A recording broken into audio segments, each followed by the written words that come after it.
अग्रवाल भी मेरे को अब स्क्रीन पे दिख रहे हैं। राजेश सर नमस्ते, बहुत बहुत शुक्रिया, थैंक यू वेरी मच समय निकालने के लिए। ऐसा ही कुछ और टाटा सन्स से जुड़ी हुई कंपनीज में कहीं आपको वैल्यूएशन और अच्छी कहीं दिखती है?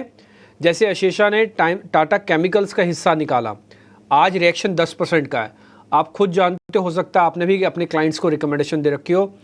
एक साल से शेयर नहीं हिला सर, अब 2 दिन में इतना हिल गया कि साल भर की पूर्ति हो गई है। तो आपके पास कोई और ऐसा है जो टाटा ग्रुप से जुड़ा हुआ है जहां पे अभी थोड़ा अंडर वैल्यू है और वो उसमें वैल्यूएशन हो सकती है अच्छी? गुड आफ्टरनून डिम्पी जी, आशीषा जी, बाकी भी जो पैनल में मित्रगण है, सबको नमस्कार। आपने सही कहा कि टाटा केमिकल्स जमाने से नहीं हिला और एक दिन में ही ऐसा हिला कि पूरी कसर निकाल दी।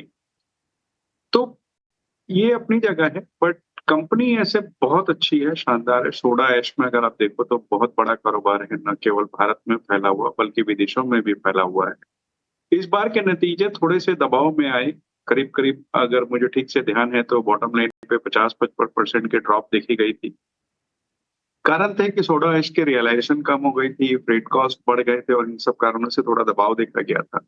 लेकिन जिस तरीके से आगे आने वाले दिनों में इंडस्ट्री के हालात है, उसे देखते हुए हम बहुत पॉजिटिव थे और हमने हमारे क्लाइंटों को उसी समय जब ये टूटा था तो रिकमेंड किया था लेने के लिए। और इनफैक्ट हमारी दिवाली पिक्स में भी ये है और डेफिनेटली यहाँ तो बाइंग बनती है और आज 10% बढ़ गया है टाटा सन्स वाली खबर के चलते। लेकिन दूसरी कंपनियां की भी अगर बात की जाए तो मुझे लगता है कि इस ग्रुप की जैसे टाटा स्टील है या टाटा पावर है, वहां पे ध्यान देना चाहिए। बावजूद इसके कि टाटा स्टील से भी इस बार कोई नतीजे की बहुत ज्यादा उम्मीद नहीं है, लेकिन मुझे लगता है कि जिस तरह की कैपेसिटी वगैरह है और टाटा सन्स की स्टोरी तो अपनी जगह है ही, इन सब चीजों को देखते हुए वहां बिल्कुल खरीदारी करनी चाहिए। सितंबर 2025 तक इनके लिस्ट होने की जो अवधि दी गई है आरबीआई की तरफ से, तो वो मुझे लगता है कि आने वाले दिनों में फ्रक्टिफाई होगी और वहां से एक अच्छी वैल्यू लॉकिंग उभर कर आएगी। खास टाटा केमिकल्स की बात की जाए तो इस वक्त 10% बढ़ने के बाद भी मुझे लगता है पर्सनली कि अगर खाली उस टाटा सन्स की स्टोरी को ही लिया जाए तो यहाँ से भी अभी दिल्ली बहुत दूर है और यहाँ बिल्कुल आपको खरीदारी करनी है। आज थोड़ी सेंटीमेंट की वजह से 10% उछल गया है, थोड़ा सा इंतजार करें। थोड़े दबाव में ये स्टॉक आता है 1100 1050 के लेवल्स में, वहां पे खरीदारी बनती है। ठीक है, पहले चलता नहीं था अब रुकेगा नहीं, आज 10% है, अभी और चल सकता है।